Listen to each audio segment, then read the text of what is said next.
नमस्कार। विश्व न्यूज़ 24/7 का हर दर्शकों को सादर प्रणाम, जोहर सलाम। दर्शक, अमेरिका और ईरान का बीच पाकिस्तान की राजधानी इस्लामाबाद में अहम बातचीत हो रही है और इन वार्ताओं का उद्देश्य मिडिल ईस्ट में चल रहे युद्ध को खत्म करना है। 40 दिन से चले युद्ध में हजारों लोगों की जान जा चुकी है। तेल सप्लाई प्रभावित हुआ है और दुनिया की अर्थव्यवस्था पर गंभीर असर पड़ा।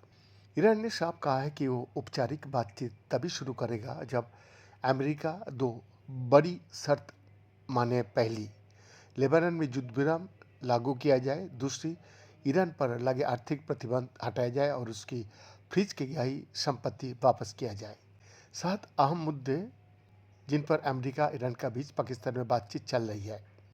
एक, लेबनान में हिजबुल्लाह पर इसराइल का हमले में मार्च से अब तक करीब 2000 लोगों का मौत हो चुकी है।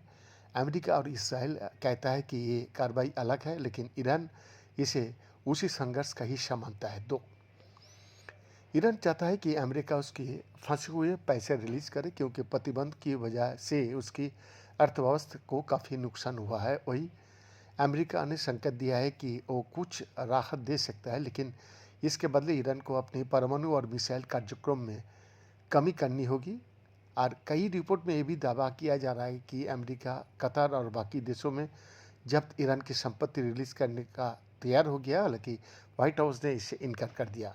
3, स्टेट ऑफ हॉर्मुज भी इसी बातचीत का अहम मुद्दा है। ईरान इस समुद्र रास्ते पर अपना नियंत्रण चाहता है और यहाँ से गुजरने वाली जहाज़ों से शुल्क यानी टोल लेना चाहता है। दूसरी तरफ अमेरिका चाहता है कि तेल टैंकर और बाकी जहाज बिना किसी रोक टोक के यहाँ से गुजरे। 4, ईरान इस 6 हफ्ते की जंग में हुई नुकसान का मुआवजा भी मांग सकता है, हालांकि इस पर अमेरिका ने अभी कोई प्रतिक्रिया नहीं दिया है। 5, ईरान यूरेनियम संवर्धन जारी रखना चाहता है, हालांकि अमेरिका इससे इनकार कर चुका है। ट्रंप भी कह चुका है कि इस मुद्दे पर कोई समझौता नहीं होगा। 6, अमेरिका और इसराइल दोनों चाहता है कि ईरान अपनी मिसाइल ताकत को काफ़ी कम करे, लेकिन ईरान इससे भी मानने का तैयार नहीं है। 7, ईरान चाहता है कि अमेरिका अपने सैनिकों को इस क्षेत्र से हटा ले और सभी मोर्चे पर युद्ध खत्म करे, हालांकि ट्रंप ने कहा है कि जब तक शांति समझौता नहीं होता तब तक अमेरिकी सेना की मौजूदगी बनी रहेगी। बीएन का एक्सक्लूसिव रिपोर्ट।